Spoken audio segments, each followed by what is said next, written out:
आणि लोटे एमआयडीसीतल्या केमिकल कंपनीमध्ये स्फोट झालाय। डॉक्टर खान केमिकल कंपनीमध्ये हा स्फोट झालाय। या स्फोटामध्ये 10 कामगार जखमी असल्याची प्राथमिक माहिती आहे। यापैकी तिघांची प्रकृती चिंताजनक आहे। दाभिळ गावचे सरपंच यामध्ये जखमी झालेत। परशुराम रुग्णालयात उपचार सुरू आहेत। आणखीन माहिती देत आहेत माझे सहकारी रवींद्र कोकाटे।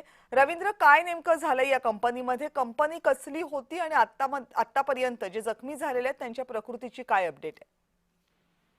कविता, जर आपण पाहिलं तर 2च्या सुमारास दुपारी या कंपनीमध्ये स्फोट झालेला आहे। ही केमिकलची कंपनी आहे, डॉक्टर खान केमिकल कंपनी असं नाव आहे। या स्फोटामध्ये गंभीररित्या जे 10 जण भाजलेले आहेत यांना अधिक उपचारासाठी जवळच्याच रुग्णालयामध्ये नेलेलं आहे। विशेष म्हणजे दाभेळ गावचे जे सरपंच आहेत हे त्यांना वाचवताना गंभीररित्या भाजलेले आहेत आणि त्यांना अधिक उपचारासाठी जवळच्याच रुग्णालयात नेलेलं आहे। पण रिॲक्टरचा इतका स्फोट भयानक होता की आजूबाजूच्या ज्या कंपन्या आहेत त्या सुद्धा आणि परिसर सुद्धा हादरलेला आहे। कविता, धन्यवाद रवींद्र, तुम्ही दिलेल्या सगळ्या सविस्तर माहितीबद्दल।